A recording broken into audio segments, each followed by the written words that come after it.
Je ne blesserai pas mon sauveur. Je ne blesserai pas mon sauveur.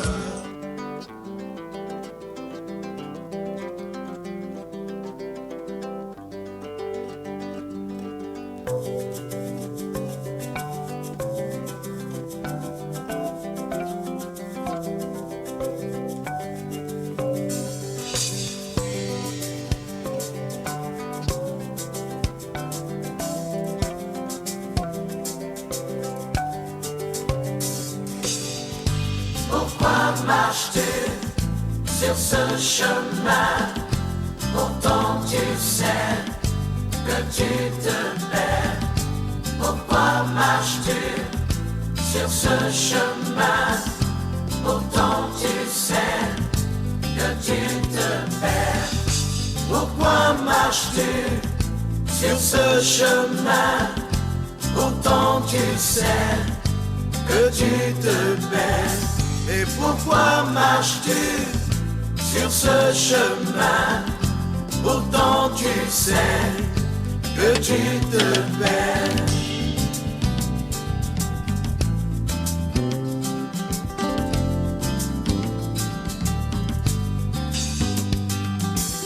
N'entends-tu pas la voix du Père qui t'avertit?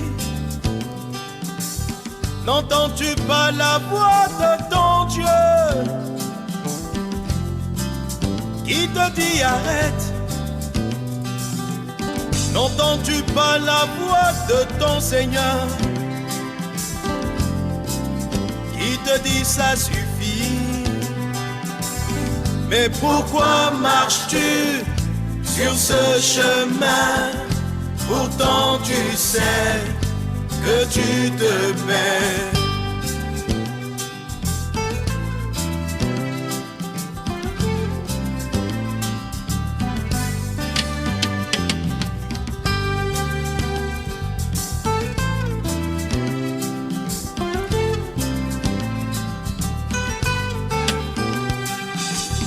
Mais pourquoi marches-tu sur ce chemin? Pourtant tu sais que tu te perds. Tu sais bien que tu t'éloignes.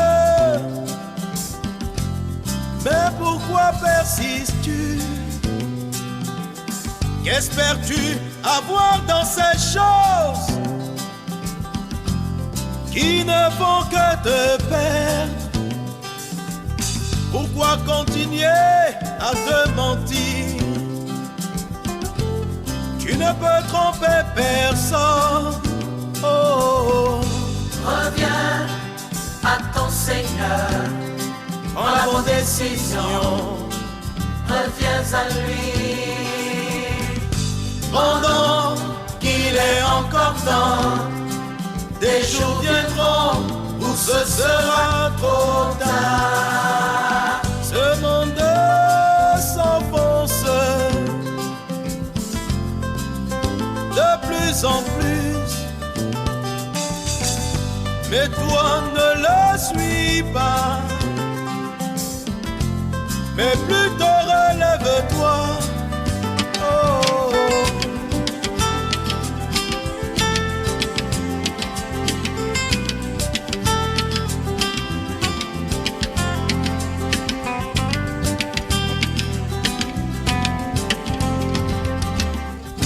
Reviens à ton Seigneur, prends la bonne décision, reviens à lui.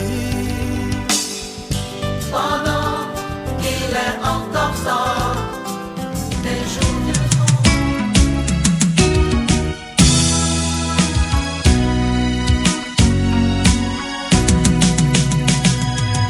Je ne blesserai pas mon sauveur. Je ne blesserai pas mon sauveur. Je ne blesserai pas mon sauveur. Il est mon sauveur. Toi tu es mon papa. Le choix est très clair. Il avait donné son sang pour moi, Jésus. Je ne blesserai pas mon sauveur. blesserai pas mon sauveur. Je ne blesserai pas mon sauveur. Il est mon sauveur, toi tu es mon ami. Là le choix est très clair. Il a payé son sang pour moi, Jésus. Je ne blesserai pas mon sauveur. Je ne blesserai pas mon sauveur. Je ne blesserai pas mon sauveur.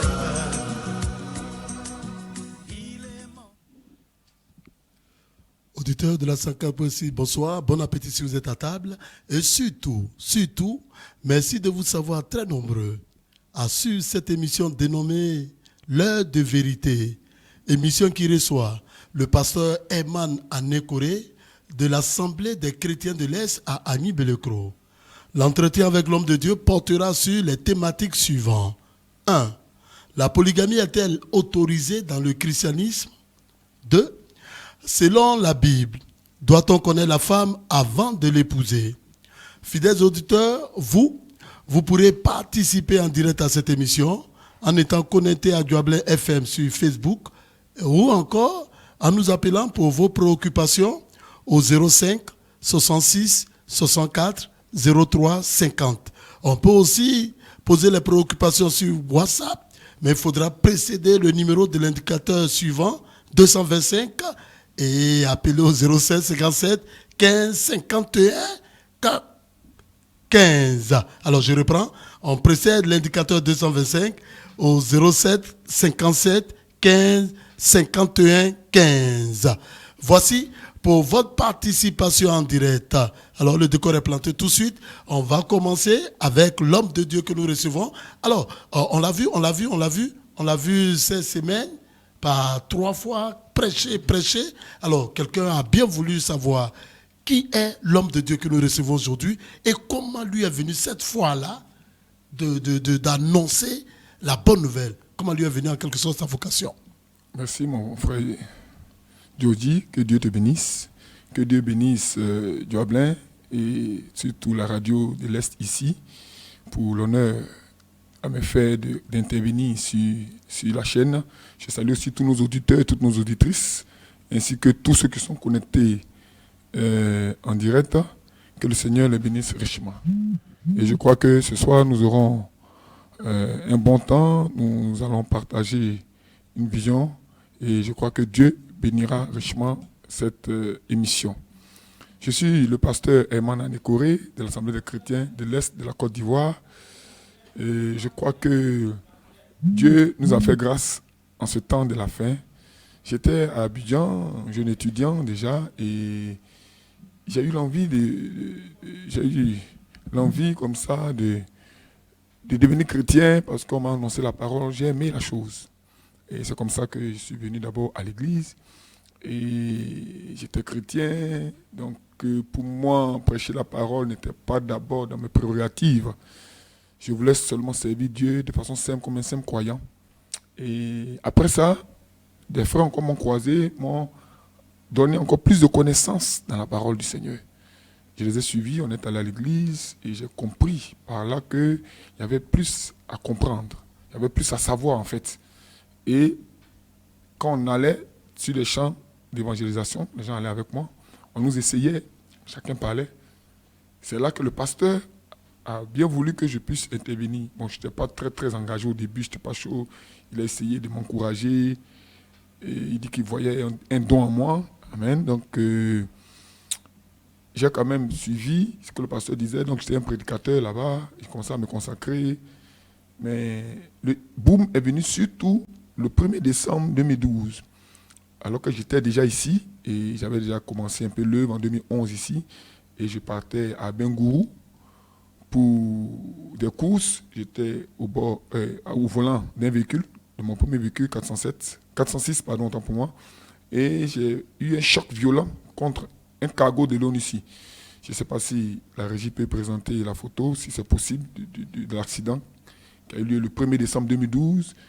Et le choc était tellement violent que je suis tombé dans le coma. Les gens ont parlé d'un coma de 3 jours. Et pendant tout ce temps-là, Amen, j'étais inactif. Les gens même pensaient que j'étais mort. Tout espoir s'épuisait. Donc, ils m'ont transporté d'Anny-Bileko à Abidjan le lendemain de l'accident. Je crois que le jour de l'accident, le 1er décembre, c'était un samedi. Le lendemain, ils m'ont transporté à Abidjan. J'étais toujours inanimé. Et c'est là que je fais vraiment une expérience remarquable. Je me trouve dans un endroit où tout est silencieux et une voix brise le silence, me disant « C'est fini pour toi, tu es mort et tu dois venir faire face maintenant à ton jugement dernier ou bien faire face maintenant à ce que tu fais ici. C'est fini pour toi, tu es mort en fait. » Donc je ne comprenais pas grand-chose. J'ai dit, mais j'ai ma femme, mes enfants sur la terre, et là-bas aussi, vraiment, j'ai une église, et la voix me disait, mais si tu retournes, si on t'autorise à retourner, que va-t-il faire? Que vas-tu faire, pardon? Ah, là c'était une question, et quand j'en parle même, j'ai du mal à m'articuler. Et je me suis dit, je vais faire l'œuvre. Je vais prendre position pour la parole du Seigneur. Donc j'ai dit à la voix qui me parlait, si je retourne sur la terre, je vais m'engager à 100% dans l'œuvre du Seigneur. Et la voix a dit, va, retourne. Comme si ma demande avait été agréée. Donc je suis ici sous une seconde chance. Donc c'est cette commission-là qui m'a été donnée. Donc je suis revenu à moi-même. Quand je suis revenu, j'ai senti une égratignure juste à ma gauche. Et il y avait ma fille qui était près de moi, qui m'a dit, papa, tu viens de faire un accident. Ma fille de 2 ans. Et c'est là que je me suis rendu compte que j'avais fait un accident. Après ça, j'étais calme. Et j'ai vu mon épouse venir et me demander est-ce que ça va. J'ai dit oui, ça va. Elle dit bon, allons. Je suis allé, j'ai pris ma douche. Bon, c'est elle qui me conduisait en quelque sorte. C'est là que j'avais compris que je venais de faire un accident assez violent. Et je n'avais pas mesuré la gravité de l'accident. C'est après mon séjour à Abidjan, en rentrant à Anny-Bileko, je suis passé au garage, j'ai vu l'état du véhicule. Et je me suis souvenu de l'entretien que j'avais eu avec cet homme, avec cette voix, que j'ai pu dire, c'est comme ça, cette voix, c'est là que j'ai compris qu'il y avait une commission pour moi. Depuis ce jour-là, par la grâce de Dieu, en tout cas, cela a touché ma vie a changé, ma vie n'est plus comme avant en fait. Donc j'ai senti que c'était maintenant ma commission pour commencer à agir. Donc depuis 2012, vraiment, par la grâce de Dieu, petit à petit jusqu'à aujourd'hui, nous sommes dans l'œuvre de Dieu. Donc, je crois que l'œuvre de Dieu n'est pas seulement une volonté. Non, je vais faire l'œuvre. Non, ce n'est pas ça. Il y a vraiment un appel réel. C'est vrai qu'on peut sentir l'appel au début, comme Moïse a senti l'appel, et il s'y est mal pris. Mais après, Dieu lui a parlé. C'est là qu'a commencé son véritable ministère. Donc, voilà un peu, de façon résumée, comment est-ce que j'ai été appelé, en fait, à servir le Seigneur. Donc, je me tiens ici sous la vocation divine. Que Dieu vous bénisse. Voici qui est clair, donc depuis le 1er décembre 2012, voilà, cet appel a été très très sérieux et vous avez pris l'engagement de vous engager encore plus dans l'œuvre de Dieu. Et puis la question qui suit maintenant, toujours dans le cadre de mieux connaître l'homme de Dieu, on dit, votre église porte le nom de Assemblée des chrétiens de l'Est. Alors pourquoi ce nom? Est-ce que ce nom a été aussi révélé par la voix? Que Dieu vous bénisse. Je crois que tout est dans la parole. De la même manière que Dieu a appelé Moïse, je crois que c'est comme ça que Dieu appelle aussi ses serviteurs. Donc l'expérience que j'ai eue, je ramène cela à la Bible. Voilà, donc l'Assemblée des chrétiens, pourquoi? Parce que vous voyez aujourd'hui, chacun fait à sa manière, sans indexer une église. Quand les gens disent « je suis de l'église X », chez les X par exemple, la femme se voile, voyez-vous, et la femme prêche. L'autre dit, je suis de l'église Y. À l'église Y, par exemple, d'autres ne portent pas des chaussures et ils ne mangent pas certains aliments. D'autres disent, je suis de l'église W. Chez les W, par exemple, on vénère la Vierge Marie, par exemple, la mère de Dieu, bon, selon eux, et si on veut devenir conducteur d'église, on ne se marie pas. Donc, chacun a sa doctrine. Or, quand nous regardons dans la Bible, nous voyons que après la chambre haute, les chrétiens, c'est là qu'ils ont été appelés chrétiens. Voyez-vous? Donc, à Antioche, ils ont dit que c'était des petits Christ. On les identifiait à Christ. Donc, à part cette appellation qui découle du christianisme, tous les autres ajouts sont des compromissions. Voilà, donc après mon expérience, cette révélation m'est venue à cœur très fortement pour que nous soyons uniquement des chrétiens, sans ajout. Donc je suis un chrétien, je vais à l'église chrétienne, quand je vais à Mans, je rentre dans une assemblée où on prêche uniquement que la parole. On n'est pas affilié à une grande église quelconque. Non, nous lisons la Bible. Quand la Bible dit c'est vert, nous disons c'est vert. Quand la Bible dit c'est rouge, nous disons c'est rouge. Donc nous sommes fondamentalistes. Et nous croyons que c'est comme ça que nous devons servir Dieu. Quand la Bible dit, dans l'Apocalypse, si tu ajoutes que tu retranches, ta part sera retranchée aussi du royaume. Donc nous n'ajoutons rien à la parole, nous ne retranchons rien. Mais nous cherchons à avoir la profonde compréhension de ce que Dieu a dit dans la Bible. Donc voilà un peu d'où m'est venu le nom Assemblée chrétienne, ou Assemblée chrétienne de l'Est de la Côte d'Ivoire à Nibileko. Donc voilà un peu. Donc, on n'est pas affilié à une grande église que ce soit, nous sommes affiliés à Jésus-Christ seul par son Saint-Esprit. Je voudrais bien comprendre. Je suis méthodiste, je suis chrétien méthodiste. Est-ce que je peux venir prier avec vous? Je suis chrétien catholique. Est-ce que je peux adhérer à votre assemblée et prier avec vous? Je suis évangéliste de Foursquare. Est-ce que je peux venir? Que Dieu te bénisse, mon frère Dogui. Effectivement, tous les chrétiens peuvent venir. Ce qui va les déranger peut-être, c'est que nous, on prêche la Bible. Exemple, il est écrit que la femme ne doit pas prêcher la parole du Seigneur. Dans 1 Corinthiens 14. Est-ce que vous voyez? Laissez-moi feuilleter un peu pour qu'on puisse être sur la même longueur d'onde. Que le nom du Seigneur soit béni. 1 Corinthiens 14, à partir du verset 33. Car Dieu n'est pas un Dieu de désordre, mais de paix. Comme dans toutes les églises des saints, que les femmes se taisent dans les assemblées car il ne leur est pas permis d'y parler. Voyez-vous? Ça, c'est la Bible. 1 Timothée 2,12, je ne permets pas à la femme d'enseigner. Donc, ces différentes choses-là, c'est eux qui seront gênés d'entendre la parole de Dieu. Il est aussi écrit dans Matthieu 10, verset 7 à 8, vous avez reçu gratuitement, donnez gratuitement. Donc, ça veut dire quoi? Nous ne pouvons pas vendre l'huile d'onction, ou bien quand on veut voir le pasteur, il faut payer. Tout ça, c'est des pratiques qui ne sont pas bibliques. Donc, s'ils sont prêts à accepter ce que la Bible a dit et à rejeter ce que leur église dit, il n'y a pas de problème. Si ça ne va pas les déranger de venir, il n'y a pas de souci. Nous prions pour les malades. Nous avons beaucoup de témoignages ici où des gens ont été guéris miraculeusement. Voyez-vous? Et à part ça, nous prêchons aussi la parole comme elle est écrite dans la Bible. Ce qui va déranger les méthodistes peut-être, les baptistes, tous ceux que vous avez cités qui vont venir, c'est peut-être ce que nous avons dit de la Bible. Nous ne les agressons pas, mais nous disons la Bible a dit. Parce que quand vous regardez un peu dans la Bible, quand Jésus-Christ s'est trouvé dans le désert contre le diable, Jésus n'a pas utilisé autre chose. Jésus a utilisé le « il est écrit ». C'est là qu'il a pu vaincre le diable. Le diable aussi a utilisé « il est écrit », mais en modifiant la parole, en prenant une portion. Jésus-Christ a utilisé toute la parole et il a pu vaincre le diable. Donc aujourd'hui, nous n'utilisons pas une portion, non, mais nous utilisons toute la parole, parce que la parole ne se contredit pas de la Genèse jusqu'à l'Apocalypse. Donc, tout le monde est invité à l'Assemblée des chrétiens d'Anibileko. Je peux donner même le programme de l'église. Nous prions chaque dimanche à 9h et chaque mercredi à 18h. Nous sommes des chrétiens. Nous n'avons pas un autre nom à ajouter au mot chrétien. Donc, c'est l'Assemblée des chrétiens de l'Est de la Côte d'Ivoire à Anibileko. Donc voilà, tout le monde est invité. Mais j'espère qu'ils pourront supporter la parole. Si c'est des fils de Dieu, ils supporteront par la grâce de Dieu. Parce que, à vous écouter, vous serez contre la promotion du genre féminin alors? Non, nous ne sommes pas contre la promotion du genre féminin. Nous sommes pour la parole du Seigneur. Voyez-vous, moi j'ai une épouse. Et je ne voudrais pas que mon épouse aille en enfer. Donc je lui dis ce qu'il faut faire pour ne pas aller en enfer. Et ce qu'il ne faut pas faire pour ne pas rater son salut. Voyez-vous? Donc, l'émancipation, ce que les gens font, je ne suis pas contre. Mais dans l'église chrétienne, la Bible dit et la Bible dit. Donc, moi, je suis avec la Bible.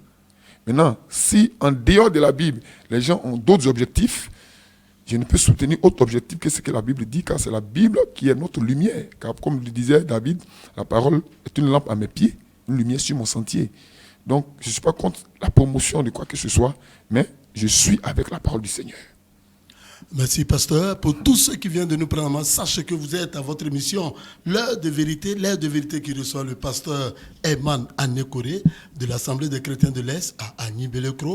Avec lui, nous allons maintenant revenir, mais n'oubliez pas, vous pourrez donc participer en direct à cette émission en étant connecté à Douable FM sur Facebook ou en nous appelant au 05 66 64 03 50 05 66 64 03 50.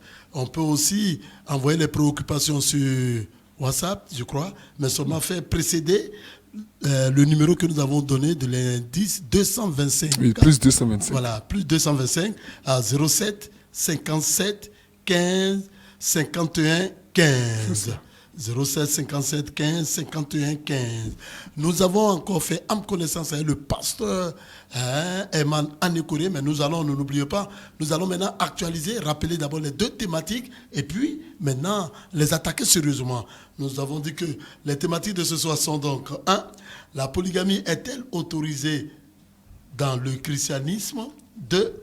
Selon la Bible, doit-on connaître la femme avant de l'épouser? Voici les deux thématiques autour desquelles cette émission va être conduite. Et tout de suite, nous voudrions savoir, pasteur, pourquoi êtes-vous contre la polygamie?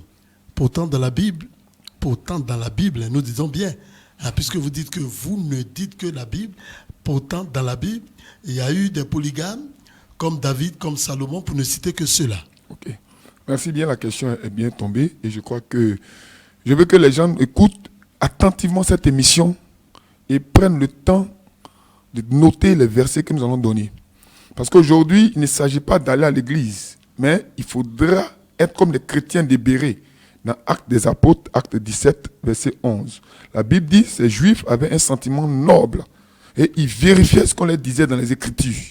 Mais aujourd'hui, malheureusement, les gens sortent des versets de leur contexte et ils prêchent pour assouvir un besoin ou satisfaire une cause. Mais moi, par exemple, je ne suis pas contre la polygamie, non. Un homme qui n'est pas chrétien, qui est polygame, c'est son choix. Un homme qui est chrétien, qui veut prendre plus d'une femme, c'est pas ce que la Bible dit. Donc moi, je suis un chrétien. Donc ce que nous faisons dans l'église chrétienne, c'est ce que j'enseigne. Voyez-vous, la question est bienvenue. Vous m'avez demandé pourquoi je ne veux pas pratiquer la polygamie dans mon église. Or, les gens comme Moïse, les gens comme David et Salomon étaient des polygames. Voyez-vous, ils ont vécu une saison. À chaque saison, c'est vérité. À chaque saison, c'est réalité. Aujourd'hui, nous ne sommes pas au temps de David, ni de Salomon, ni de Moïse. Eux, ils étaient sous la loi. La polygamie était autorisée en ce temps-là. Et la Bible est claire.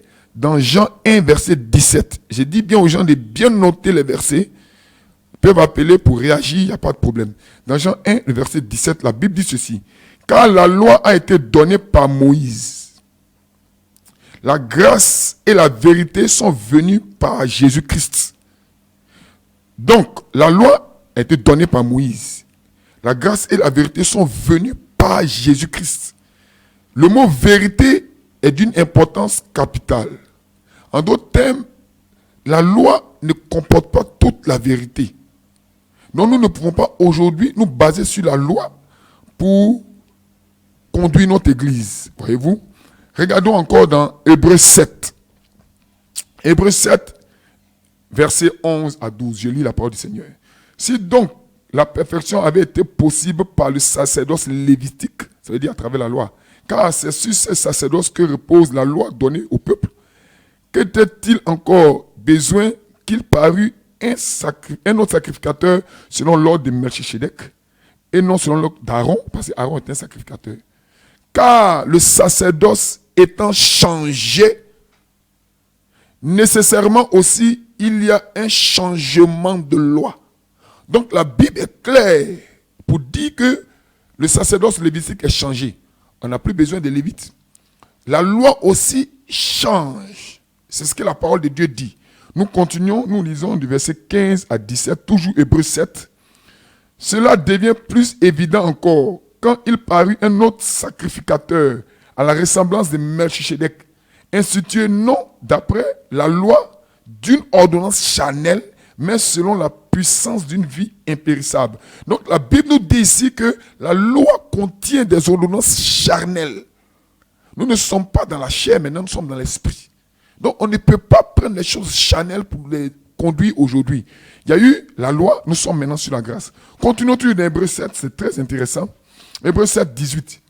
Il y a donc abolition d'une ordonnance antérieure à cause de son impuissance et de son inutilité. Donc la Bible dit que la loi a été abolie, jugée impuissante et inutile. Donc on ne peut pas prendre des choses qui étaient dans la loi pour les envoyer aujourd'hui. Voyez-vous, il y a beaucoup de versets, même Hébreu, toujours Hébreu 7. Donc Hébreu 7 est très important. Lisez bien Hébreu 7. Nous lisons quelques portions seulement. Hébreu 7, 22. Jésus est par cela même le garant d'une nouvelle alliance plus excellente. Mais on ne peut pas laisser ce qui est excellent pour prendre n'importe quoi. Et je suis désolé. Voilà pourquoi aujourd'hui, si les gens prennent des choses dans la loi pour l'appliquer sans que la grâce ne l'ait validée, ils sont en dehors de la volonté de Christ. Voyez-vous, c'est comme ça quand Jésus était devant cette femme qui avait été accusée d'avoir commis l'adultère. Ils l'ont envoyé devant Jésus-Christ. Nous allons lire ça plus tard. Ils ont dit à Jésus, mais cette femme a commis l'adultère. Qu'est-ce qu'on doit faire? On doit la lapider. Et la loi de Moïse nous le dit. Jésus dit, mais que celui qui n'a jamais péché lui jette la première pierre. Ils sont tous partis. Mais pourquoi? Jésus était-il contre la loi? Il était en train de changer des temps, des saisons. Voyez-vous? Et même, la Bible nous dit qu'il y a des choses dans la loi qui ont été mises à cause de l'homme, à cause de la dureté de son cœur. Lisons un passage dans Matthieu 19. Matthieu 19, versets 3 à 8. J'ai lu la parole. Les pharisiens ils abordaient Jésus et dirent, pour l'éprouver, est-il permis à un homme de répudier sa femme pour un motif quelconque? Il répondit, n'avez-vous pas lu que le Créateur au commencement fit l'homme et la femme? Et qu'il dit, c'est pourquoi l'homme quittera son père et sa mère et s'attachera à sa femme et les deux deviendront une seule chair. Donc au commencement déjà, on dit l'homme quittera son père et sa mère et s'attachera à sa femme. Premièrement, virgule, et les deux deviendront une seule chair. Non, la Bible n'a pas dit les trois. La Bible n'a pas dit aussi que les deux deviendront une chair. C'est en français facile. Quand on dit une seule chair, ça veut dire qu'il n'y a plus d'ajout à faire. On ne prend ici qu'une seule place. Ça veut dire qu'on ne peut pas prendre plus d'une place.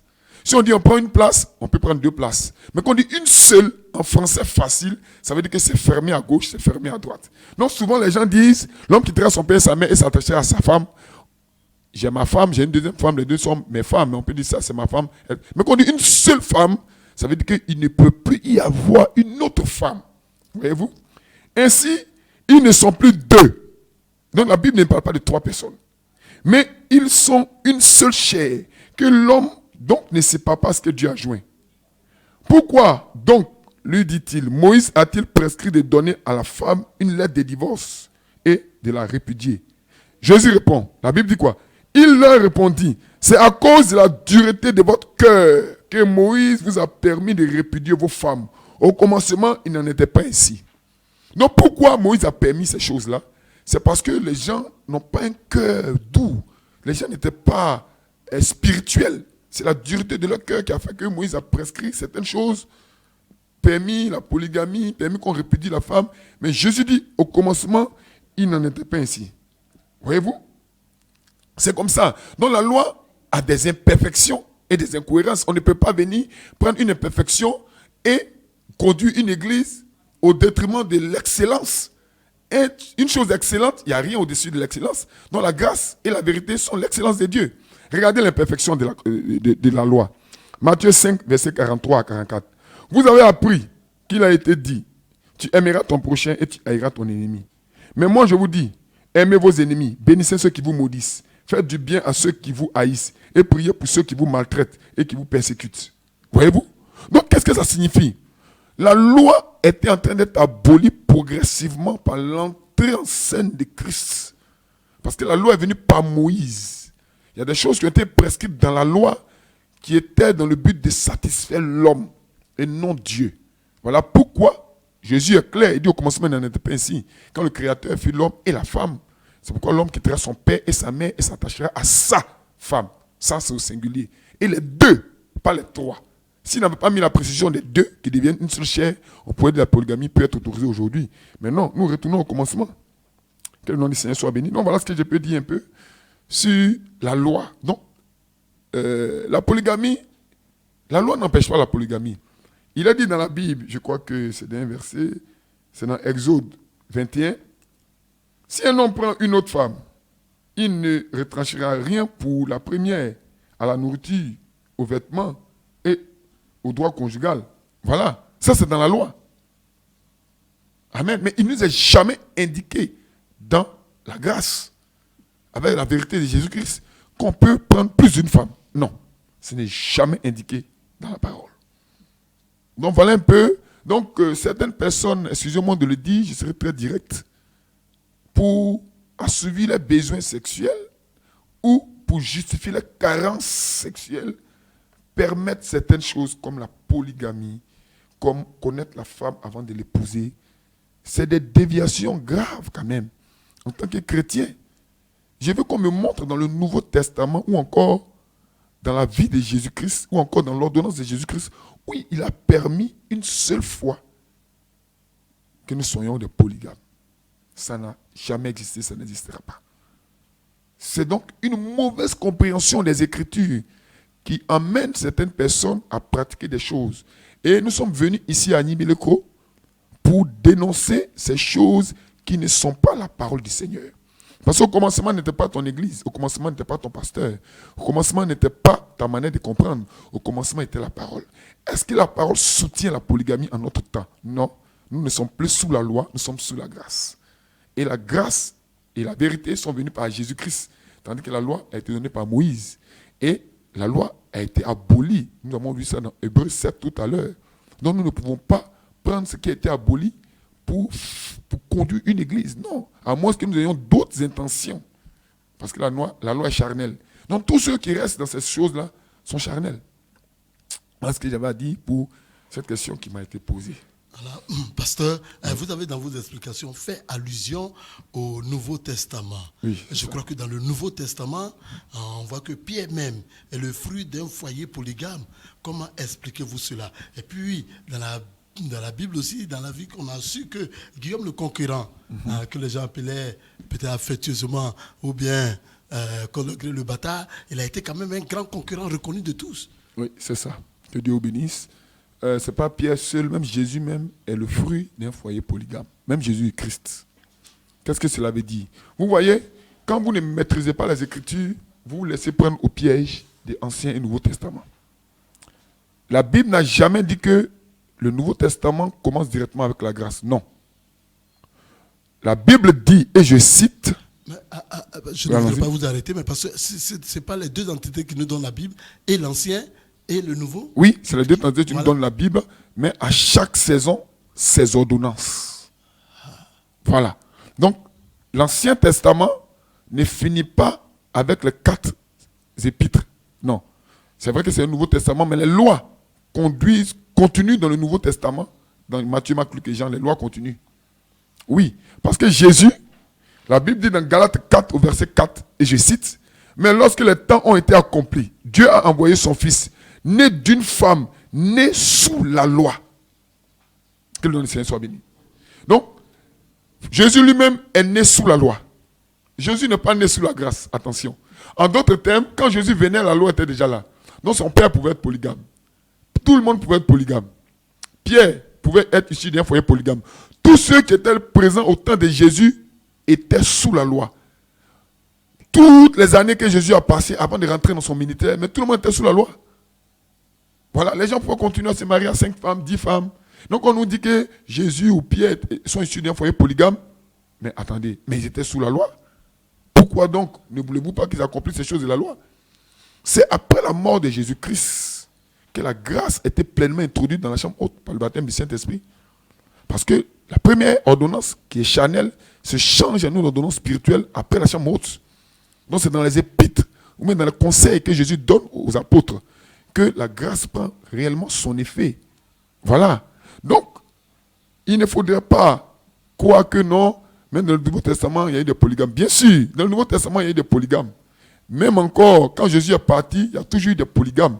Maintenant, il y avait une mission spéciale qui était d'enrayer la polygamie au fur et à mesure. C'est que les pasteurs, les conducteurs d'église ne devaient plus être polygames. En d'autres termes, comme il y avait des polygames, il fallait que ceux qui doivent conduire les églises ne soient pas polygames. C'est comme ça que le christianisme a commencé à prendre un pas sur la loi. Voyez-vous? Donc, quand on dit qu'un homme peut prendre 2 femmes, 3 femmes, Mais montrez-moi dans le christianisme qui a pris plus d'une femme après la chambre haute. Parce que c'est là que le christianisme commence aujourd'hui. Le christianisme ne commence pas avec les épîtres Matthieu, Marc, Luc et Jean. Non, le christianisme commence dans la chambre haute, quand Jésus s'en va. Parce que Jésus est le début de cette nouvelle alliance. Voilà pourquoi lui-même ne s'est pas marié, il est parti. Mais quand il quitte la scène, nous avons Matthieu, Marc, Luc et Jean et ceux qui les accompagnent. En aucun cas, une quelconque ordonnance ou une quelconque instruction a donné gage pour qu'on puisse prendre plus d'une femme. Ça n'a pas existé. Voyez-vous, c'est la loi seule qui cautionnait ces choses-là. Et comme la loi n'est pas une ordonnance excellente, elle a été abolie pour laisser place à la grâce et la vérité. Donc l'imperfection de la loi ne peut pas conduire une église aujourd'hui, à moins de vouloir satisfaire certains besoins autres que la parole de Dieu. Merci, pasteur. Mais voilà, je voudrais que vous expliquiez encore bien. Je sais que le temps de Jésus, le temps de Pierre, ils étaient sous la loi. Oui. Vous avez dit que Jésus serait issu, Christ, d'un foyer polygame. Je voudrais que vous reveniez un peu sur cette explication. Quand je dis ça, ça veut dire quoi? Dans la Bible, il est mentionné certains faits où on a l'impression, je ne voulais pas tout revenir là-dessus comme c'est Christ, mais on va en parler quand même, où la Bible semble dire, par exemple, on prend le cas de Pierre. On dit la belle-mère de Pierre dans Matthieu 8, versets 14 à 15. Jésus se rendit ensuite à la maison de Pierre, dont il vit la belle-mère couchée et ayant la fièvre. Belle-mère ici, ça peut vouloir dire la mère de ma femme, voyez-vous, ou bien la deuxième épouse de mon père. Voyez-vous, donc c'est ce terme-là même qui a été employé, même avec Jésus, montrant que Joseph avait déjà des enfants. Voyez-vous, avant d'avoir Jésus, parce qu'on parle des grands frères de Jésus. Donc, si Marie a eu Jésus, qui est son premier fils, parce qu'elle était vierge, non, les grands frères de Jésus là viennent d'où? Effectivement, Joseph a eu une femme avant d'avoir Marie. Donc, cela n'empêche pas que Jésus-Christ introduise la grâce. Voilà un peu ce que je voulais dire. Là qui est clair. Et puis on va encore rappeler la participation en direct des auditeurs. Vous pouvez poser maintenant. Vous pouvez appeler pour vos préoccupations s'il y en a à 05 66 64 03 50. 05 66 64 03 50. Ou encore, avec le WhatsApp, précéder le numéro de plus 225, le numéro est le suivant, 07 57 15 51 15. Et je rappelle que vous suivez l'émission dénommée L'heure de vérité avec le pasteur Eman Anekore. Aujourd'hui, deux thématiques sont traitées. La première, c'est la polygamie est-elle autorisée dans le christianisme? Et la deuxième thématique, selon la Bible, doit-on connaître la femme avant de l'épouser? Je crois que c'est très, très intéressant. On va demander votre participation. Les numéros ont été déjà communiqués. Alors, les appels, les préoccupations, il faut le savoir, sont prioritaires. Oui. Mais nous, ici sur le plateau, nous continuons toujours avec pasteur Eman Anekore. Pasteur, vous expliquez clairement, on suit, mais on entend dire que la Bible autorise la polygamie. Est-ce qu'il y a des versets bibliques qui donnent le droit à un chrétien d'avoir plusieurs femmes? À vrai dire, non, il n'y a pas de versets bibliques qui donnent le droit à un chrétien de prendre plusieurs femmes. Mais il y a des versets bibliques sous la loi permettaient d'avoir plusieurs femmes. Maintenant, il y a d'autres versets sortis de leur contexte qui sont expliqués comme si ça donnait le droit. Donc, nous allons relire le verset qui donne le droit sous la loi d'avoir plusieurs femmes. C'est toujours dans Exode 21, verset 10. S'il prend une autre femme, il ne retranchera rien pour la première, à la nourriture, aux vêtements et au droit conjugal. Ça, c'est le verset qui montre clairement qu'on pouvait prendre une autre femme en dehors de la première sous l'ancienne loi. Mais comme je l'ai dit tantôt, Jean 1, 17, car la loi a été donnée par Moïse, la grâce et la vérité sont venues par Jésus-Christ. Non, aucun autre verset dans le Nouveau Testament nous donne droit à avoir plus d'une femme. Mais certaines prophéties, comme ce que je vais lire tout à l'heure, dans Ésaïe 4, verset 1er, la Bible dit ceci. Et 7 femmes saisiront en ce jour-là un seul homme et diront, nous mangerons notre pain et nous nous vêtirons de nos habits. Fais-nous seulement porter ton nom, enlève notre opprobre. Voyez-vous, à la lecture de ce verset, on a l'impression que la polygamie serait autorisée de nos jours. Mais quand on lit avec un peu de recul et de spiritualité, on comprend que c'est une prophétie. On dit dans les derniers temps, 7 femmes saisiront un seul homme.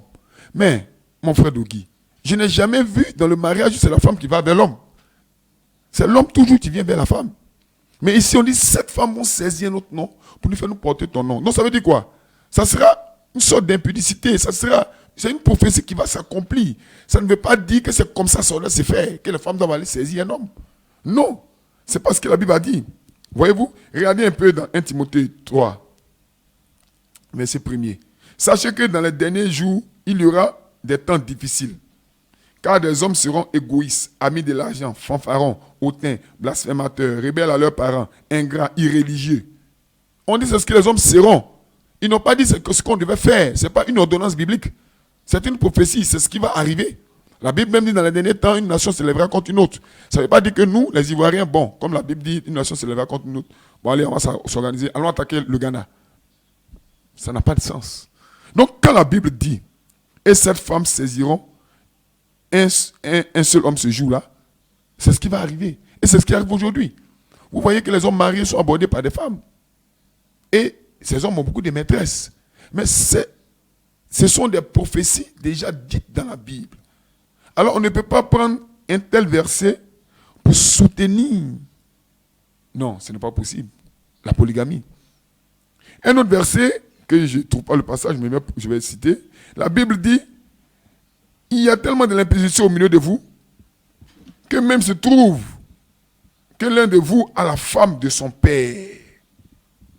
La femme de son père. Voyez-vous? Ça, c'est ce que la Bible dit. Que le nom de Seigneur soit béni. Mais, si l'un de nous a la femme de son père, ou bien l'un d'entre eux a la femme de son père, il faut comprendre que ce n'est pas forcément la polygamie.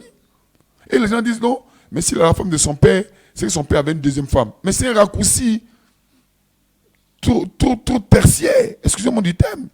Et ce qui me surprend, c'est que des personnes, des professeurs, des corps habillés, des juges, des magistrats, se font sur ces versets tirés par les cheveux pour admettre que la polygamie est autorisée. Pourquoi? Parce qu'on aurait dit que dans la Bible, un homme aurait la femme de son père, dans le livre de Corinthiens. Mais il faut établir, quand on va à l'école, on te donne un thème, tu établis des hypothèses. Si un homme a la femme de son père, petit 1, c'est que peut-être son père est polygame. Ok.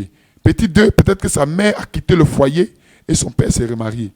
Petit 3, c'est que sa mère est décédée peut-être et le monsieur s'est remarié. Donc voilà les 3 cas de figure au minimum. Donc on ne peut pas dire donc la polygamie est autorisée parce qu'il a... Non frère. Quand même, bon, on suppose que sa mère est décédée. Et son père prend une fille plus jeune que lui.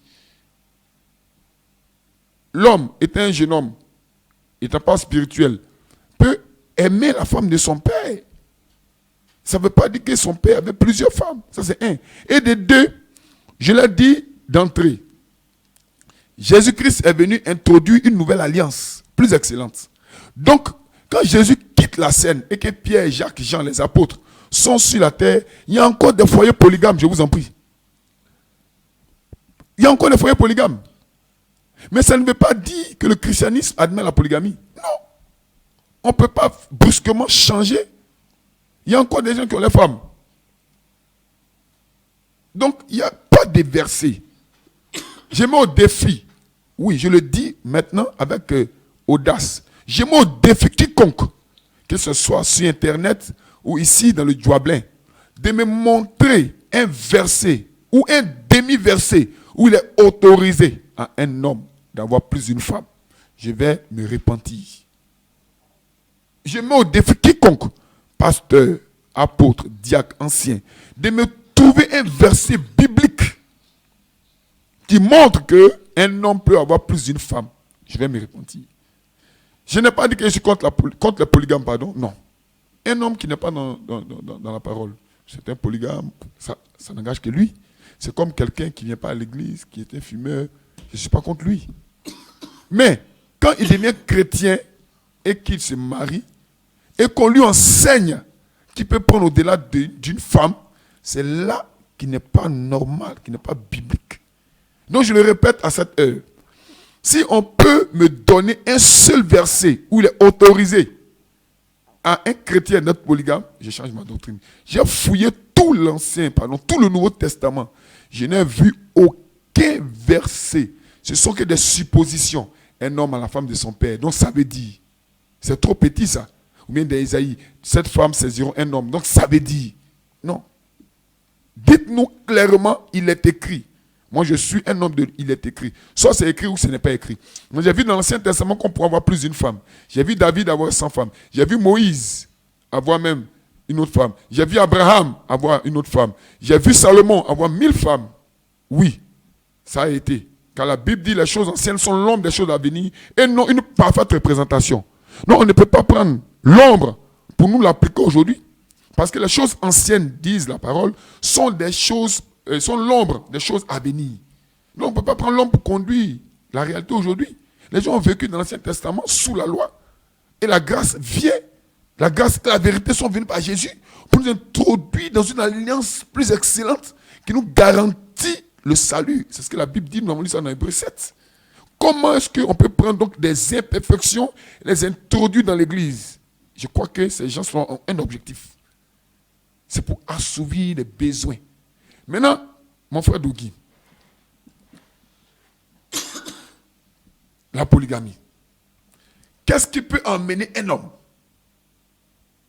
responsable à avoir 2-3 femmes? Si ce n'est pour assouvir d'autres besoins. Je prends un exemple. Quelqu'un qui a de l'argent, il a sa femme, il a ses enfants, et il veut prendre une seconde femme. C'est pour compléter celle qui est là, ou bien, bon, c'est la question que je me pose. Ouais, il serait peut-être à la recherche d'enfants si la première, celle qui est là, ne lui en donne pas. Ok. Bonne réaction, mais ce n'est pas une réaction très chrétienne. Très chrétienne. Parce que pourquoi? Je suis un chrétien, je crois dans la puissance de Jésus-Christ. La Bible dit qu'il n'y aura pas de stérile au milieu de vous. S'il y a une stérile, elle a couché, elle enfantera 7 fois. Donc je suis un chrétien, je crois dans la puissance de Jésus-Christ. Je vais prier le Seigneur. La Bible a dit à Adam, multipliez-vous et dominez la terre. Donc si ma femme n'enfante pas, je crois dans la puissance de guérison du Seigneur Jésus-Christ. Elle enfantera, car c'est une promesse biblique. Donc il faut se confier en Christ. C'est Christ qui a la solution. Christ sait pourquoi elle n'enfante pas maintenant. Pourquoi elle va enfanter demain? Tout ça, c'est Jésus-Christ qui prend soin. Voilà un peu. Donc, encore une fois, je ne sais pas. Et généralement, ceux qui prennent de deuxième femme, troisième femme, c'est que la première femme ont déjà des enfants. Est-ce parce qu'elle est vieillissante? Si c'est le cas, comme le disait quelqu'un, on ne mange pas la même sauce toujours, il faut même changer la sauce. Vous voyez que c'est charnel. Nous voulons des hommes spirituels qui ne sont basés que sur le spirituel et non sur le charnel. Donc, on mange la même sauce plusieurs fois. Quand j'ai entendu un homme dire ça, j'ai compris son niveau de spiritualité tout de suite. Donc, pour ne pas manger la même sauce, il faut avoir 2 femmes, 3 femmes, pour qu'on puisse manger des sauces différentes. C'est pas sûr. Alors, on va finir donc avec les impressions. Okay. On va finir avec les suppositions. D'accord. Voilà, parce que c'est des impressions que nous avons et puis revenir à la réalité. D'accord. Alors, pasteur, vous allez nous donner des versets qui disent aux croyants de ne pas avoir plusieurs femmes. Que Dieu bénisse. C'est très important et je crois que voilà pourquoi j'ai dit aux auditeurs de bien noter et de bien écouter. Parce que une lecture mal faite entraîne une vie contre la parole de Dieu. Il ne faut pas que nous soyons des lecteurs oublieux, ni ceux qui modifient la parole. Effectivement, il y a des versets dans la Bible qui interdisent aux croyants d'avoir plus d'une femme. Il faut les lire avec le Saint-Esprit. Prenons le premier verset. 1 Timothée 3, versets 1 à 2. Parlant des pasteurs d'abord. Donc quand un pasteur a plus d'une femme, il doit plus être pasteur, il doit quitter la chair, parce que ce n'est pas dans la Bible. 1 Timothée 3, versets 1 à 2. Cette parole est certaine. Si quelqu'un aspire à la charge d'évêque, ça veut dire des dirigeants d'église, des pasteurs, des docteurs, des apôtres, il désire une œuvre excellente. Il faut que l'évêque soit irréprochable, mari d'une seule femme. Ici, la précision est les détails. Ils n'ont pas dit qu'il soit marié. Non. Si ça veut dire marié à une femme, on peut toujours épiloguer là-dessus. Mais quand la Bible met la précision, le mot seul ici vient pour appuyer la précision d'une femme, une unique. Donc, il faut donc que l'évêque soit irréprochable, mari d'une seule femme, sobre, modéré, réglé dans sa conduite, hospitalier, propre à l'enseignement. Donc, ça veut dire quoi? Un homme qui veut conduire une église, il doit avoir une femme. Donc, tous ceux qui n'ont pas de femme sont en dehors. Petit 1. On ne peut pas être évêque, pasteur, apôtre, prêtre, sans avoir de femme. On ne peut pas être évêque, apôtre, pasteur, prêtre, en ayant plus d'une femme. La Bible est claire. Il faut donc que l'évêque soit irréprochable, mari d'une seule femme. Voyez-vous? Et au verset 5 de 1 Timothée 3, car si quelqu'un ne sait pas diriger sa propre maison, comment prendra-t-il soin de l'église de Dieu? Il faut que quelqu'un soit apte à diriger sa propre maison. Je crois que nous avons... Ok. Une préoccupation? Oui, donc c'est simplement une salutation. Bonsoir, pasteur. On va la rendre publique, oui. Il dit ici, bonsoir, pasteur, votre prédication m'est bénie. Donc que Dieu te bénisse. Le frère qui a envoyé le SMS, donc il peut envoyer aussi des SMS. Donc vous pouvez rappeler les numéros. On va rappeler d'ailleurs les numéros parce que les thématiques là sont très très importantes. Le pasteur a demandé à ce que ce soit écouté religieusement, j'allais dire. Alors appelez, posez maintenant les préoccupations. Nous sommes en direct sur Gobelet FM maintenant. Les numéros sont les mêmes, 05 66 64 03 50. 05 66 64 03 50.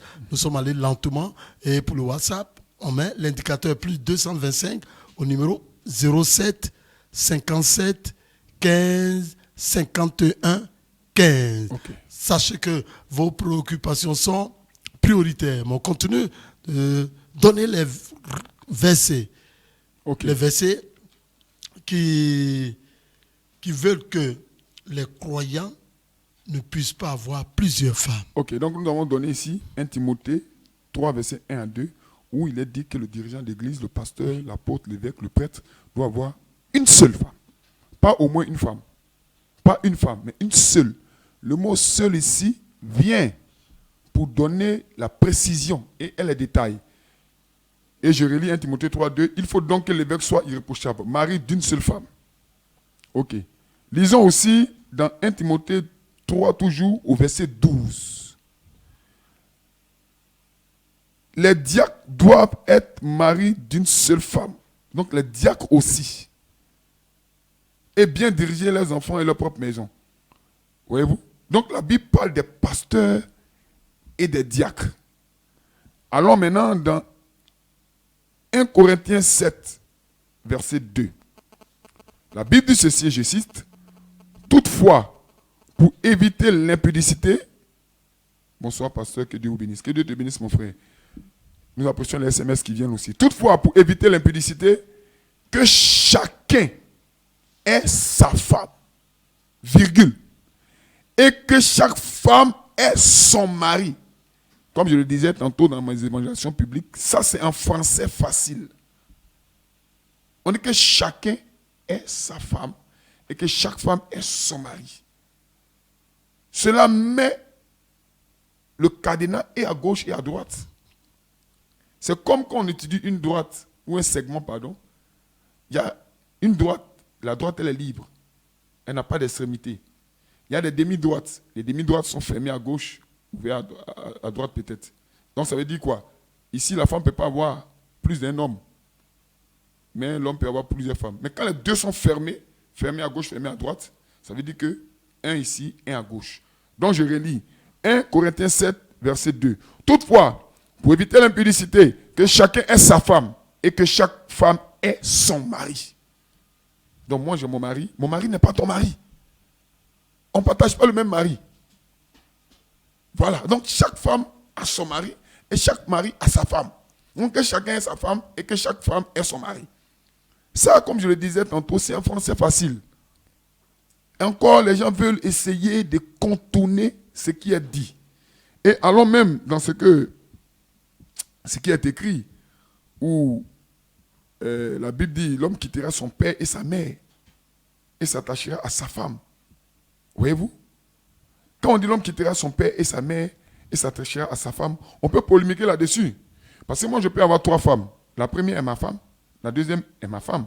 Les 3 sont mes femmes. Mais si on prend individuellement, la première est ma femme, la deuxième est ma femme. Mais là où c'est intéressant, on dit l'homme quittera son père et sa mère et s'attachera à sa femme. Et les deux. Donc les gens ne lisent pas tout le verset. Et c'est ce qui est un peu ahurissant. Lisez tout le verset. L'homme quittera son père et sa mère. Et les deux deviendront une seule chair. Pas les 3. Pas les 4. Pas les 5. Mais les 2. Si c'était les 3, on aurait précisé. Mais la Bible dit les 2 deviendront une seule chair. Et ainsi, ils ne sont plus 2. Ils sont une seule chair. Donc, on n'a pas dit qu'ils sont une chair.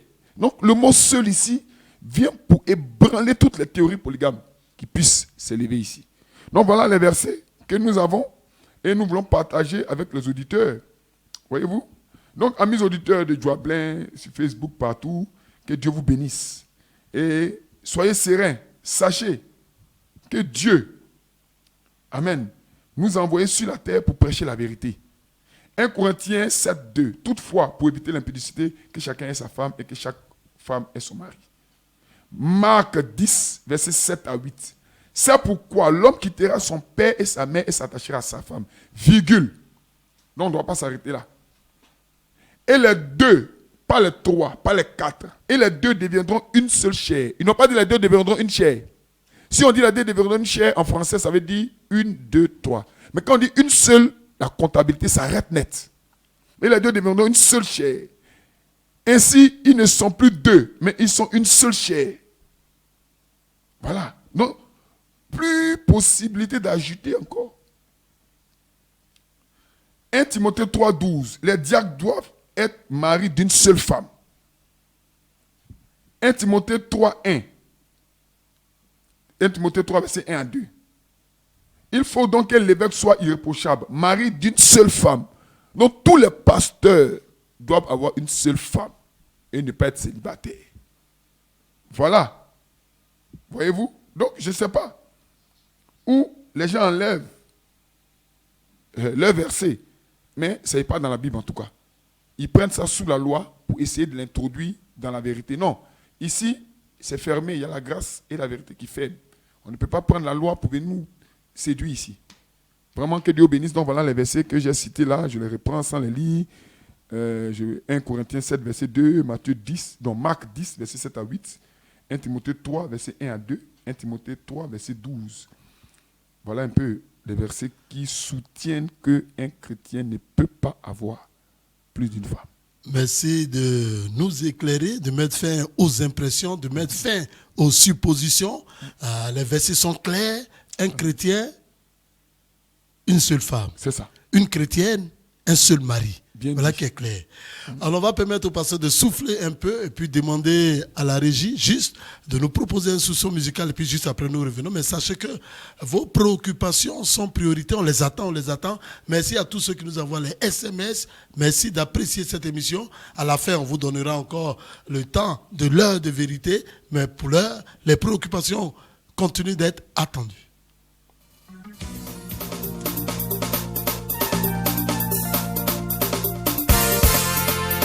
Tu es bâti sur le rocher, quand viendra la tempête, ta nation résistera, ta nation est en Jésus.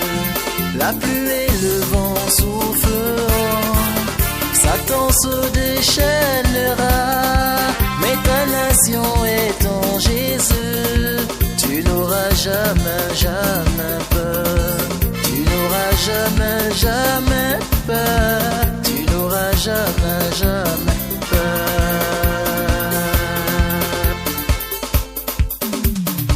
Jésus a marché sur les eaux là sans bateau. Jésus a marché sur les eaux sans bateau. Jésus a marché sur les eaux là sans bateau. Jésus a marché sur les eaux Il a marché, Jésus a marché, Adonai a marché, Yahweh a marché là-bas. Il a marché sur l'eau là, il n'y a pas eu besoin de bateau là.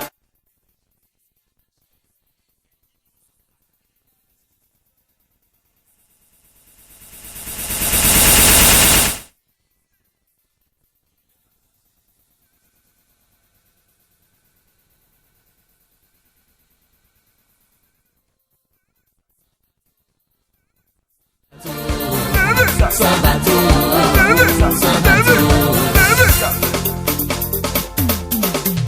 Moi je veux le louer. Merci pour ce soupçon musical. Pour tous ceux qui viennent maintenant de nous prendre en main, sachez que vous suivez votre émission dénommée L'heure de vérité avec le pasteur Eman Anekoré.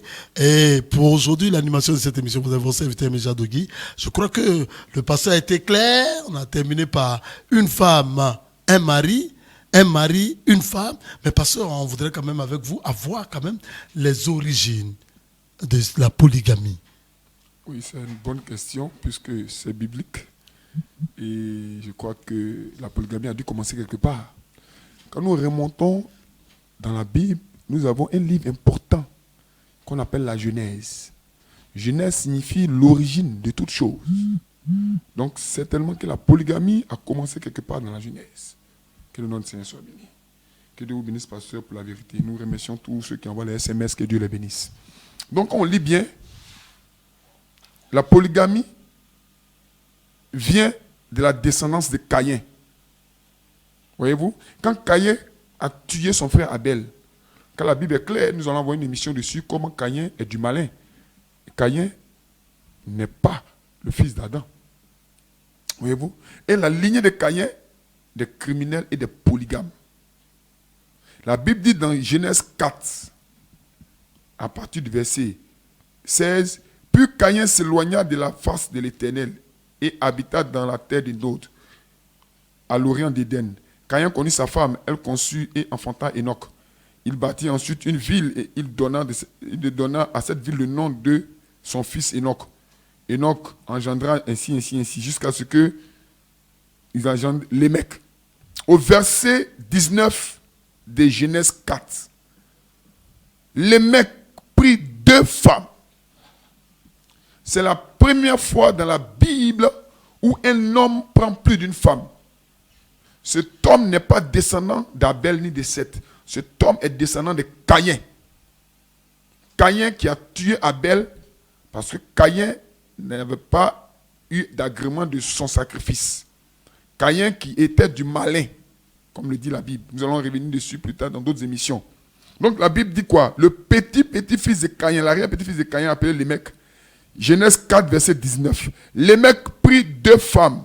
Le nom de l'une était Ada et le nom de l'autre Tiala.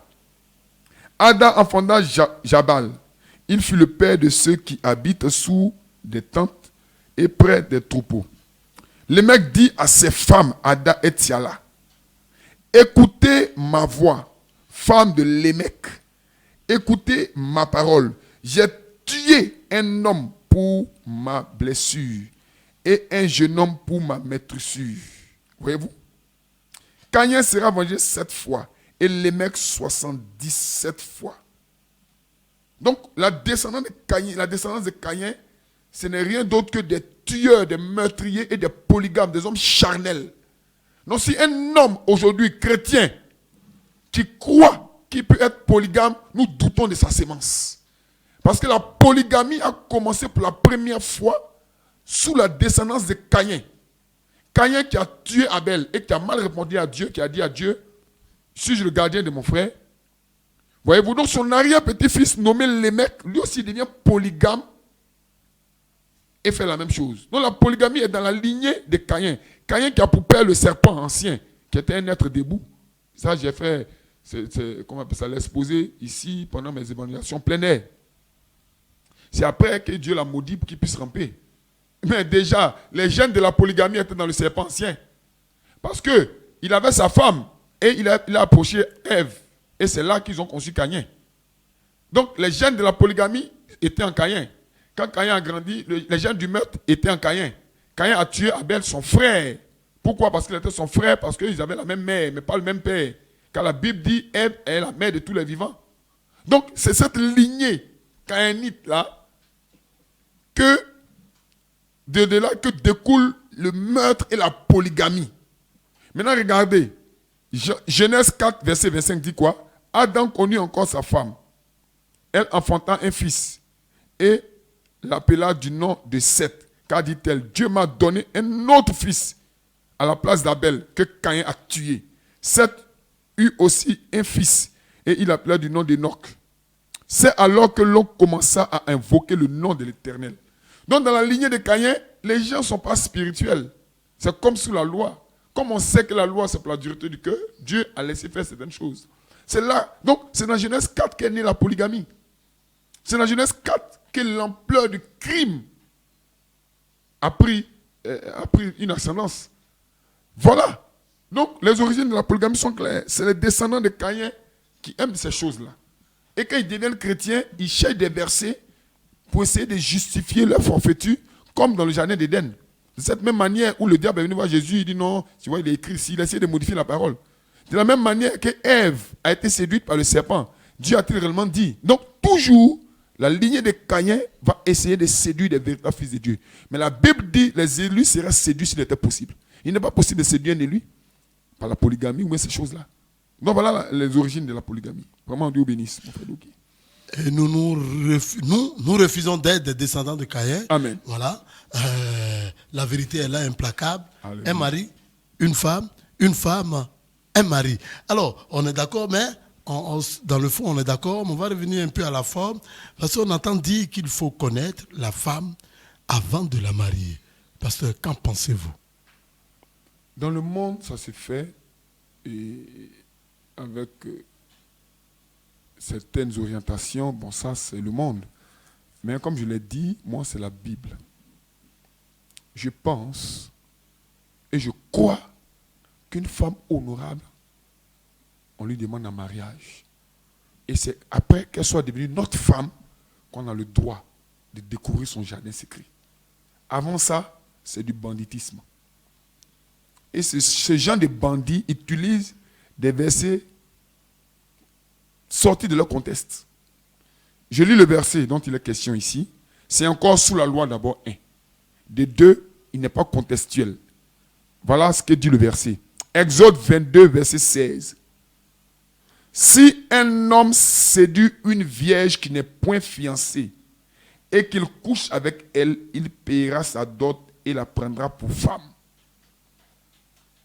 Donc il y a une condition. Si il séduit. Donc si vous allez sur cette base avec ces gens-là, ils vous diront non, mais la Bible aussi dit si un homme a goûté au Seigneur qu'il voit qu'il est bon, donc le si c'est pas forcément. Oui, je suis d'accord. Mais Exode 22 est un chapitre de réparation et de sanctions. Donc il ne faut pas insulter l'intelligence de certaines personnes. Et je dis encore et une fois que des personnes matures, des personnes intelligentes, comme des enseignants, des directeurs de société, des fonctionnaires, des gens qui sont là à l'école, des étudiants, ils se laissent berner pour si peu, parce qu'il est dit dans Exode 22, verset 16, si un homme séduit une femme qui n'est point fiancée et qu'il couche avec elle, il paiera sa dot. Amen. Mais on n'est pas descendu directement à Exode, on n'a pas commencé directement à Exode 22, verset 16. Exode 22, verset 1er, chapitre de réparation. Si un homme dérobe un bœuf ou un agneau et qu'il le gorge ou le vende, il restituera 5 bœufs pour le bœuf et 4 agneaux pour l'agneau. Ah, donc il faut qu'on aille voler pour restituer. Non, mais c'est aberrant, à la limite. Si un voleur est surpris dérobant avec effraction et qu'il soit frappé, il soit frappé et meurt, on ne sera point coupable de meurtre envers lui. Donc ça veut dire que quelqu'un vole et pas le tue, il n'a pas pour pouvoir de mettre envers lui. Donc il faut aller voler pour un têtu.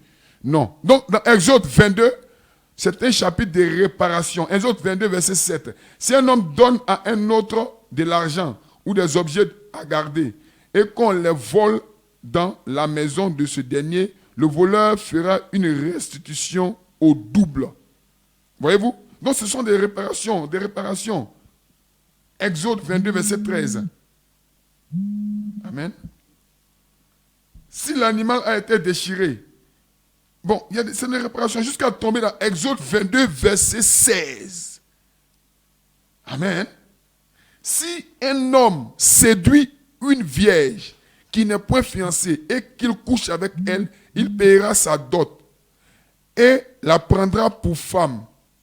Si le père refuse de la lui accorder, il paiera en argent la valeur de la dot des vierges. Donc ce sont des réparations. Ça ne veut pas dire que pour marier une femme, il fallait aller d'abord coucher avec elle. Mais je ne sais pas d'où ça sort. Amen. Donc je ne comprends pas comment des chrétiens peuvent admettre ces légèretés-là et crier Amen, Amen à ce qui n'est pas biblique. Donnez-moi un verset, un demi-verset, un quart de verset où il est autorisé à un chrétien de connaître une femme avant de l'épouser. Et ce qui est encore choquant et aberrant, on nous dit non, quand vous partez acheter une chaussure au marché, vous devez d'abord les essayer d'abord. Si ça ne rentre pas, tu essayes la deuxième paire. Si ça rentre, attends, vos femmes sont des chaussures. Quand Dieu créa la femme, pourquoi l'a-t-il créée? C'est parce que Adam avait un soupir, un besoin. Et quand Adam a vu cette femme tirée de son côté, Adam s'était crié, cette fois-ci, voici elle qui est os de mes os, chair de ma chair, on l'appellera femme parce qu'elle est quittée de mon côté. C'est pourquoi l'homme quittera son père et sa mère et s'attachera à sa femme et les deux deviendront une seule chair. Donc un foyer est à deux, un foyer n'est jamais à trois. Voilà, donc une femme n'est pas une chaussure qu'on essaye. Non, si tu l'essayes, et puis bon, je ne peux même pas exprimer les termes employés par ces gens-là. On n'essaye pas une femme, on ne goûte pas une femme. On lui propose en mariage. La Bible dit demander, l'on donnera. Je veux t'épouser. Et la femme responsable dit, ok, je ne suis pas quitté au ciel pour tomber, j'ai des parents. Donc on va voir les parents. Et on informe l'église. Au jour du mariage, on la découvre. On peut embrasser la mariée. Vous êtes marié femme. Mais non, pour le mariage, tu goûtes la femme d'abord. En fait, c'est un désordre. Répugnant d'ailleurs. Donc ce verset-là, d'abord, il est sorti de son contexte, et les deux, il est de l'Ancien Testament. Mais même dans l'Ancien Testament, on ne permettait pas que goûter les femmes avant de les marier. Non. Ici, c'est clair là. C'est des réparations et des sanctions. Si un homme. Donc on sort ça du grand contexte d'Exode 22, et on plaque ça devant les gens, et puis ils sont là. Eux aussi, comme ils aiment. En fait, le problème des gens n'ont jamais été délivrés. Ils sont devenus pasteurs, et pour justifier leur carence, ils prennent des versets tirés du bout des oreilles pour venir faire n'importe quoi. Et à cause de la voix de la vérité est calomniée. Et plusieurs les suivent dans leur dissolution, comme le dit la Bible. Mais nous sommes ici encore une fois, sur les antennes de Joablais FM et dans l'est du pays, et même en Côte d'Ivoire, pourquoi pas, pour dire, il est écrit. Il est écrit. C'est ce qui va faire reculer le diable au nom de Jésus-Christ. Donc, on ne goûte pas la femme avant de la marier. On ne goûte pas la femme avant de la marier. Une femme n'est pas une chemise. Une femme n'est pas une chaussure à essayer. Alors, pasteur, selon vous, comment devrait se faire le mariage chrétien? Que Dieu bénisse mon frère Lougui. Quand on dit selon vous, c'est une bonne question, mais moi je dirais selon la Bible. Ah, selon la Bible. Amen. Ouais. Voyez-vous, la Bible est claire. Il faut que nous puissions enseigner la vérité. La Bible dit dans Hébreux 13, verset 4, que le mariage soit honoré de tous. Voyez-vous? Donc un mariage, il doit être honoré. Et nous allons lire tout de suite dans Matthieu 1. Vous verrez qu'un mariage, c'est un accord entre deux personnes. Je veux te pousser, madame, je t'aime. Oui, mon frère, d'accord, je suis d'accord que tu m'épouses. C'est tout, on va voir les parents. Et les parents, c'est les parents qui donnent les filles. Même quand on a lu tout de suite, on dit si un homme séduit une vierge qui n'est point fiancée, il paiera sa dot. Ça veut dire quoi? S'il a réussi à coucher avec elle, ce qui n'est pas légal d'ailleurs, Maintenant, le père peut refuser pour lui, tu as désolé ma fille. Non, je ne veux pas que de toi, parce que tu ne connais pas. Voyez-vous? Maintenant, lisons un peu comment le père de Jésus lui-même a pris Marie. La Bible est claire. Matthieu 1, à partir du verset 18. Voici de quelle manière arriva la naissance de Jésus-Christ. Marie, sa femme, ayant été fiancée à Joseph, se trouva enceinte par la vertu du Saint-Esprit, avant qu'ils n'eussent habité ensemble. Joseph, son époux, qui était un homme de bien et qui ne voulait pas la diffamer, se proposa de rompre secrètement avec elle. Quand on lisait comme ça à la volée, vous ne saisissez pas les mots. Regardez bien. On dit, voici de quelle manière arriva la naissance de Jésus-Christ. Marie, sa mère, ayant été fiancée à Joseph. Donc, il n'était pas encore marié. Amen. Elle était fiancée. Se trouva enceinte par la vertu du Saint-Esprit. Avant qu'ils n'eussent habité ensemble. Donc, en d'autres termes, ils n'étaient pas encore mariés. Donc, ils étaient fiancés. Donc, la Bible nous dit ici qu'avant d'habiter ensemble, il faut être marié. Parce qu'on dit Joseph, son fiancé. Donc, ils étaient fiancés. Sur quelle base? Sur la base d'un vœu. Joseph, son époux, qui était un homme de bien, qui ne voulait pas la diffamer, ça veut dire l'exposer à l'ignominie, se proposa de rompre secrètement avec elle. Donc, ils étaient fiancés, ils n'étaient pas encore officiellement mariés. Voyez-vous? Comme il y pensait, voici un ange du Seigneur lui apparut en songe et dit, Joseph, fils de David, ne crains pas de prendre avec toi Marie, ta femme. Donc déjà le ciel avait validé c'était déjà sa femme. On ne crains pas de prendre avec toi Marie, ta femme, car l'enfant qu'elle a conçu vient du Saint-Esprit. Donc la Bible est claire, Joseph, son fiancé. Donc comment? Ils sont fiancés, ils ne sont pas encore mariés, ils n'ont pas encore habité ensemble. Non, on ne peut pas dire qu'ils devaient la connaître. Non, on n'a pas encore habité ensemble. Et puis elle est enceinte. Le mot habiter veut dire qu'ils sont dans la même maison, maintenant ils sont mariés. Et le ciel vient dire quoi? Un ange vient dire, ne crains pas de prendre avec toi Marie, ta femme, car l'enfant qu'elle a conçu vient du Saint-Esprit. Elle enfantera un fils et tu lui donneras le nom de Jésus. C'est lui qui sauvera son peuple de ses péchés. Voyez-vous? Tout cela arriva afin que s'accomplisse ce que le Seigneur avait annoncé par le prophète. Voici la vierge sera enceinte, elle enfantera un fils et on lui donnera le nom d'Emmanuel, ce qui signifie Dieu avec nous. Joseph s'étant réveillé, fit ce que l'ange du Seigneur lui avait ordonné. Et il prit sa femme avec lui. Mais il ne la connut point jusqu'à ce qu'elle eût enfanté un fils auquel il donna le nom de Jésus. Donc ça veut dire quoi? Il n'y avait pas de rapport sexuel. Mais c'était sa femme. Donc on dit le mariage est validé par le rapport sexuel. Le mariage, c'est le rapport sexuel. Ce sont des histoires. Je connais un homme. Et j'ai lu la publication avant de venir ici. Il est impuissant, mon frère Dogui. Il est allé voir une femme, il veut l'épouser. Qu'il aime cette femme. Mais il a quelque chose qu'il veut lui dire. Elle dit quoi? Il dit je suis impuissant. La femme dit je t'aime. Ils se sont mariés. Donc ils ne sont pas mariés. Si, ils sont mariés. Parce que c'est le vœu. Elle a accepté d'être sa femme. Donc ici aussi c'est clair. Joseph n'a pas connu sa femme. Quand Joseph connaît sa femme, ce n'est pas là qu'elle devient sa femme. Elle a été sa femme quand ils ont habité ensemble. Elle a été sa femme quand elle a accepté d'aller avec lui. Mais il ne l'a pas connue depuis le fiançailles. Jusqu'à ce qu'ils habitent ensemble. Jusqu'à ce qu'elle enfante Jésus, le Fils. Et je sais que quand une femme accouche, même, on a un temps d'abord avant de dormir avec elle. Donc ça veut dire quoi? Joseph avait sa femme qui était Marie. Mais d'où sortent ces hérésies? D'où sortent ces blasphèmes? Même le père de Jésus, bon, le père dit de Jésus, parce qu'il a conçu par le Saint-Esprit, Joseph. Mais il n'a pas goûté Marie d'abord. Non. Mais c'était son fiancé. Et puis elle était enceinte avant qu'ils n'eussent habité ensemble. Mais ils étaient fiancés déjà. Donc il voulait la laisser. Non, mais il a pris sa femme avec lui. Mais c'était sa femme. Donc les rapports sexuels ne sont pas le mariage. Le mariage, c'est le vœu entre deux personnes. Je veux t'épouser.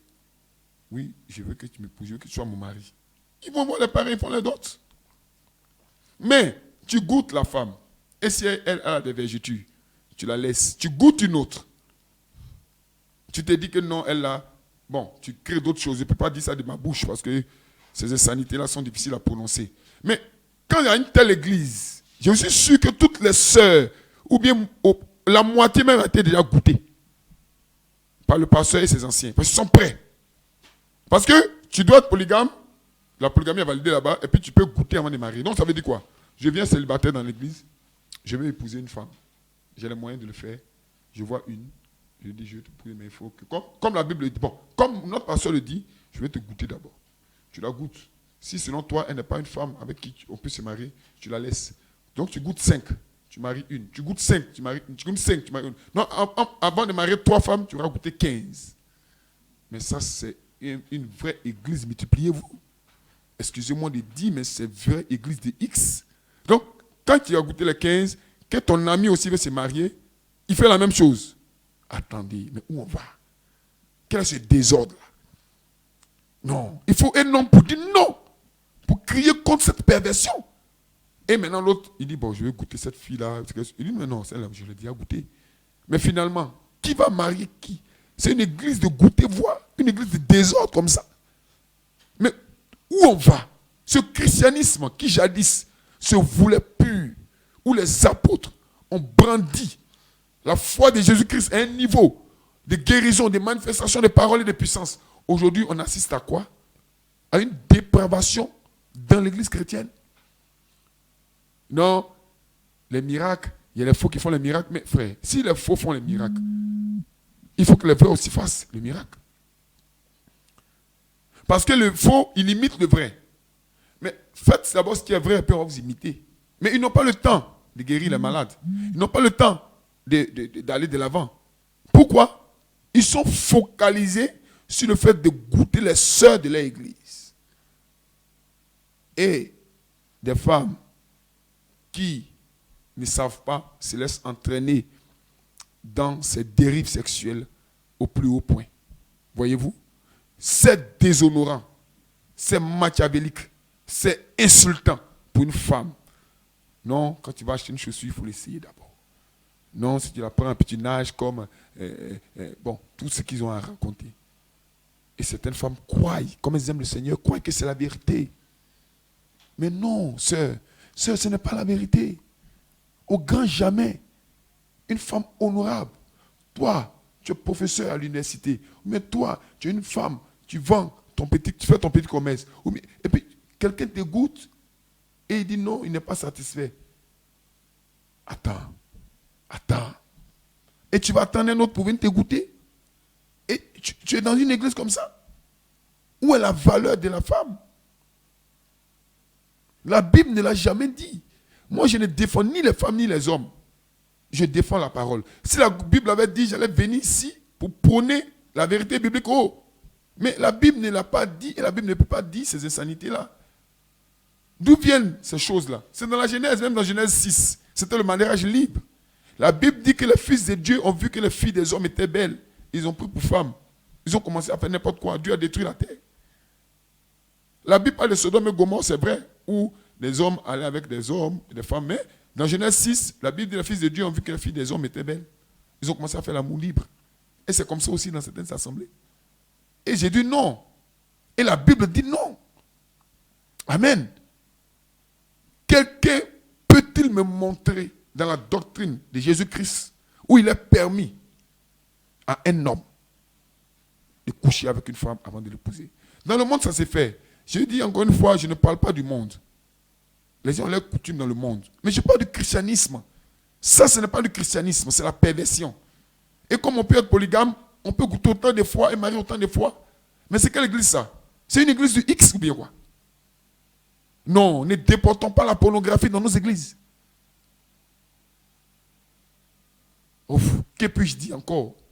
Pour vous qui croyez ces hérésies-là, après avoir écouté cette émission, je ne pense pas qu'un homme qui a ses pieds, ou du moins sa tête sur ses épaules, puisse croire que la polygamie est une loi biblique, ou puisse croire qu'un chrétien peut être polygame, ou bien on peut goûter, ou bien on peut avoir accès au jardin secret d'une femme avant de l'épouser. J'ai donné assez de versets ici. Donc voilà un peu, mon frère Dogui, ce qu'il pouvait dire sur ces questions-là. Merci de rétablir la vérité. Merci de mettre fin aux impressions, aux suppositions. là qui est clair, selon la Bible. Nous sommes pratiquement à la fin de cette émission, mais beaucoup sont nos auditeurs qui nous envoient des messages, qui apprécient le message. Alors, on va rappeler à ces auditeurs les heures de l'émission, l'heure de vérité. Oui, l'heure de vérité, c'est chaque lundi et chaque vendredi à 19h et aussi chaque dimanche à 18h. Nous sommes sur les antennes de Joblin FM. De temps en temps, nous faisons des directs sur Facebook pour que les gens aient quand même l'écho de ce que nous prêchons ici. Et voilà un peu les horaires. Aussi, ici dans l'est du pays, par la grâce de Dieu, nous avons un appel. Je ne sais pas si c'est un appel direct ou personnel. Donc, vous prenez le SMS, je prends l'appel. Oui, allô?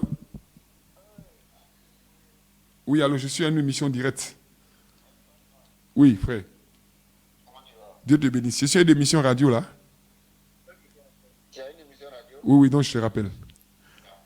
Je donne lecture de ce SMS qui vient de nous parvenir. Oui. Que Dieu vous bénisse énormément pour les efforts que vous faites. Vous m'avez perdu? Non. Bon, que Dieu vous bénisse énormément pour les efforts que vous faites pour établir la vérité. Amen. Voilà, on va dire merci à l'auditeur. Merci à notre auditeur. Alors, on est en train de rappeler les heures, Oui, les heures d'accord. de Donc, je l'émission, disais l'heure de tantôt, vérité. l'heure de vérité chaque lundi et chaque vendredi à 19h et chaque dimanche à 18h sur les antennes de Joblin FM. Et de temps en temps aussi, nous faisons des directs sur Facebook pour donner une large diffusion à d'autres personnes de réagir. Ici aussi, dans l'est du pays, nous faisons les plein air, évangélisation plein air, des enseignements aussi en plein air, chaque vendredi, chaque jeudi et chaque mardi à 10h30. À partir de 10h30, nous mettons la chaîne, nous mettons des baffes, nous donnons des enseignements. Les gens peuvent poser des questions et participer, comment on appelle ça, au débat ouvert. C'est vraiment simple, c'est des questions que vous posez, nous donnons des réponses, nous donnons des enseignements. C'est ce que nous faisons ici même. Donc c'est l'œuvre de Dieu que nous faisons faire dans tout l'est du pays, dans tout le Joblin, pour que les gens viennent à la lumière de la parole. Voilà. Aussi, nous prions chaque dimanche à 9h et chaque mercredi à 18h à l'Assemblée des chrétiens de l'Est de la Côte d'Ivoire. C'est non loin de la préfecture, derrière l'école Annie résidentielle. Aussi au lycée, nous avons des cellules de prière les mercredis à partir de midi. Et au quartier 7-8, c'est les jeudis à partir de 18h30. Donc voilà un peu tout ça donné. Mais comme nous avons nos numéros que vous allez donner tout à l'heure, les gens pourront nous appeler pour prendre de plus amples renseignements. Voilà ce que je pourrais dire. On ne sait pas bousculer le téléphone, c'est pas bien grave, mais nous avons eu beaucoup de SMS. On dit encore merci à tous ces auteurs qui nous ont suivis. Mais on tient encore à rappeler le numéro en offre. On peut toujours continuer d'appeler le pasteur pour poser les préoccupations.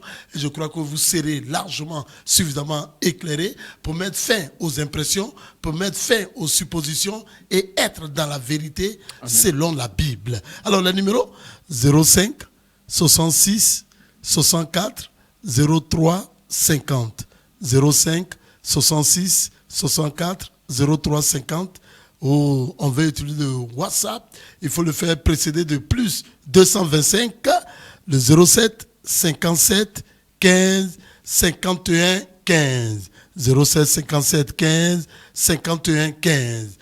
Nous avons donc pris plaisir à présenter cette émission avec le pasteur Eman Anekoré de l'Assemblée des chrétiens de l'Est à Agny-Bellecro.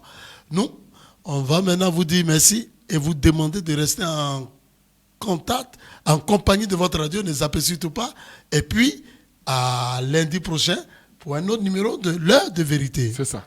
Bonne soirée à vous. Que Dieu vous bénisse.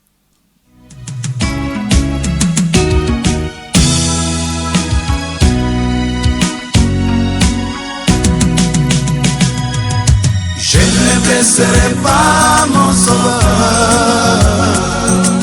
Je ne blesserai pas mon sauveur. Je ne blesserai pas